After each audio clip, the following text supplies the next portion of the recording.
Teddy Atlas, renowned boxing trainer, hardcore trainer, the same one that when Mike Tyson was younger, he pulled the strap on Tyson for Tyson fucking with his daughter.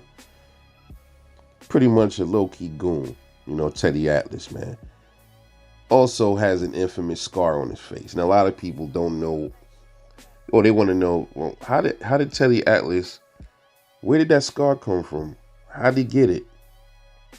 And a lot of people want to know, and I'm here to tell you how Teddy Atlas got the infamous Atlas scar, what I like to call it. Um, Back in the days, man, Teddy Atlas, he had a fight. He got into a big street fight in Staten Island. There's a neighborhood in Staten Island called Stapleton. For those that's familiar with New York, Staten Island really is not heavily populated like the other four boroughs. Staten Island is the least populated of the five boroughs. I think Staten Island don't even have 1 million people, man. I think it's probably like 600,000 people live on Staten Island. So Staten Island is considered the suburbs of New York City, pretty much. Because that's actually a part of the New York City. Long Island is another suburb, but it's not a part of New York City. It's like a suburb outside of New York City. But Staten Island is actually like is the most suburban of the boroughs. It's the most separated of the boroughs. It's the least accessible. The only way you can get to Staten Island from the boroughs is two ways: the Verrazano Bridge from Brooklyn into Staten Island, or the Staten Island Ferry from Manhattan into Staten Island. Those are the only two ways you can get into Staten Island. You can't take a train to Staten Island. There's no subways. The major subway, New York City subway, doesn't reach Staten Island. Staten Island has its own trains called Staten Island Rapid Transit. Just some knowledge for y'all out there, okay? But Stapleton is a neighborhood out there, and that is notorious for having, like, where a lot of Wu-Tang Clan members are from Stapleton, like Shaheem, Ghostface, and all these people. Some other Wu-Tang members are from Park Hill. That's another neighborhood that's not too far from Stapleton. Park Hill and Stapleton used to, they're notorious for having static with each other. But Stapleton was pretty rough, man. It's like a blend. It has its good parts, and it's got the projects and the hood part. Staten Island doesn't really have a lot of hoods like that. It's mainly Italians and people that's getting away from the hustle and bustle of the rest of the boroughs. But Staten Island do have some pockets of hood shit going on. You got South Beach, you got Richmond Terrace, you got Mariners Harbor. You got a few other places like housing projects and shit like that.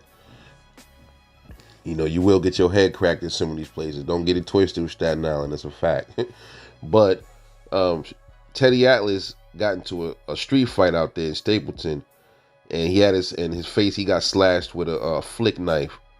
Pretty much one of the knives that you would just, back in the days, you would see the knives come out. You could flick it out. You can do it's like a gravity knife. Like now, you have to switch blades. You just flick them out and they come out. So he got sliced in his face badly in that fight, in what we would call New York a $1.50. $1.50. If you get sliced in the face in New York, they call it a $1.50. So Teddy Atlas goddamn near got a $3.50, because that is a hell of a scar on his face. So they was trying to do real. They were trying to really get Teddy Atlas out of here with that mark, with that gash on his face. Like, imagine when he first got the damn scar, how bad he was leaking, because that shit runs from the top of his to the corner of his forehead down to his fucking neck. That was a hell of a fucking scar, man. Hell of a slice mark. That wound took 400 stitches to close, with 200 of them on the outside of his face and 200 on the inside. That's how bad it was.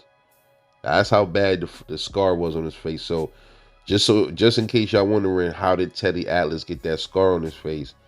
It was from a bad street fight that he had out in Staten Island.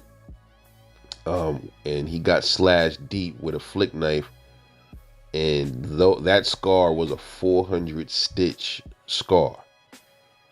Let that sink in. Lots of times, uh, my little brother, he got sliced in his face in the Bronx. He got a slice on the left side of his face, and he needed like 40 stitches, and it was bad. So can you imagine 400 stitches in the face? No joke, man. No joke. That was a common thing in New York.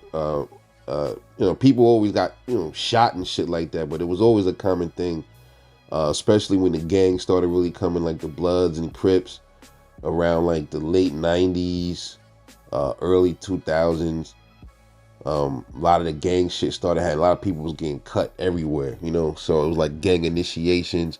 But for the most part, New York, um, the blade game ain't nothing new. People was always getting sliced in the face, man. So the knife game in New York is serious. New York is really known for shootings and shit like that. But the knife game was always a real thing. Your boy got stabbed in the hand. If I didn't block it, I would have probably got stabbed on the side of my face. But I blocked it with my hand, and I had to get stitches in my hand, about two stitches. It wasn't nothing crazy, but the knife, it went right into the side of my right where my pinky is at. It went right into the side of my hand. So I'm pretty